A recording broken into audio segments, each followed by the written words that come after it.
नमस्कार। Union bank of India की net banking का पासवर्ड अगर आप भूल गए हैं तो unionbankonline.co.in वेबसाइट पर आपको जाना है। मैं आपको एरो से दिखा रहा हूँ। उसके बाद आपको फॉरगेट रीसेट पासवर्ड पे चले जाना है। जैसे ही आप क्लिक करेंगे आपके सामने दो ऑप्शन आएंगे। पहले से ही डिफ़ॉल्ट चेक है अगर आपके पास डेबिट कार्ड है। दूसरा ऑप्शन अगर नहीं है तो आपके पास बाय पोस्ट आएगा, उसका चार्ज लगेगा। लेकिन पहला ऑप्शन है उसको आप रहने दीजिए, एज इट इज़ क्लिक और उसके बाद कंटिन्यू दबा दीजिए। अब आपको दोस्तों यूज़र आईडी चाहिए तो मैं आपको दिखा रहा हूँ। यूज़र आईडी आपके पासबुक के बाहर लिखी होती है और उसके बाद दोस्तों आपको अपना अकाउंट नंबर डाल देना है। यूज़र आईडी डाल दी, अकाउंट नंबर डाल दिया, फिर आपका डेट ऑफ बर्थ या पैन कार्ड दोनों में से आपको एक एंटर करना है।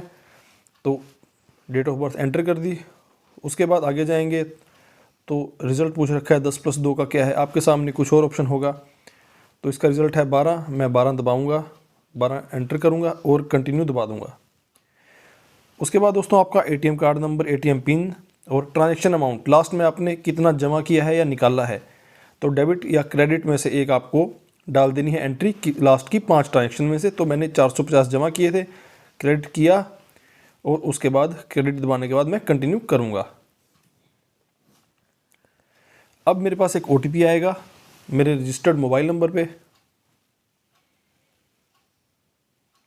तो ओटीपी जैसे ही मैं डाल दूँगा मैं आगे बढ़ जाऊंगा। अब आपका जो पासवर्ड है दोस्तों ध्यान रखिएगा, 8 से 14 कैरेक्टर के बीच कम से कम होना चाहिए और इसके अंदर आप एक स्पेशल कैरेक्टर, एक अल्फ़ाबेट और एक डिजिट यानी नंबर होना ज़रूरी है। तो मैं आपको एक फॉर्मेट उसका दिखा रहा हूँ। तो जब भी आप इसको सेट करेंगे तो इंटरनेट पासवर्ड और ट्रांजैक्शन पासवर्ड दोनों ही टिक करके दोनों अलग अलग सेट करेंगे। एक होता है आपका लॉगिन करने के लिए और दूसरा होता है आपका ट्रांजैक्शंस करने के लिए। तो जो मैंने फॉर्मेट दिखाया है उस हिसाब से आप बना लीजिएगा। और एक बात ये भी ध्यान रखनी है कि पिछले जो आपके 3 पासवर्ड होंगे उनसे वो मिलता जुलता नहीं होना चाहिए। तो ये सब आपने ध्यान रखना है। हाँ, जैसे ही आप इसके बाद कंटिन्यू करोगे आपका पासवर्ड सेट हो जाएगा। लेकिन मैं ये नहीं कर रहा क्योंकि मेरा दोस्तों पहले से ही पासवर्ड बना हुआ है। ये वीडियो मैंने आपको समझाने के लिए बनाई थी। और दूसरा कन्फ्यूज़न आती है कि कौन सा पासवर्ड किस तरह से हम रखें। तो इसी तरह से दोस्तों पासवर्ड रखना है जिस तरह से मैंने आपको बताया है। इस तरह से आपको कोई दिक्कत नहीं आएगी। फ्यूचर में भी आप भूल जाएंगे तो आपका काम दोस्तों हो जाएगा। ये थी आज की वीडियो। उम्मीद है वीडियो आपको पसंद आई होगी। वीडियो को लाइक कर देना।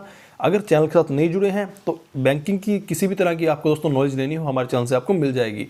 मिलेंगे अगली वीडियो में, तब तक के लिए धन्यवाद।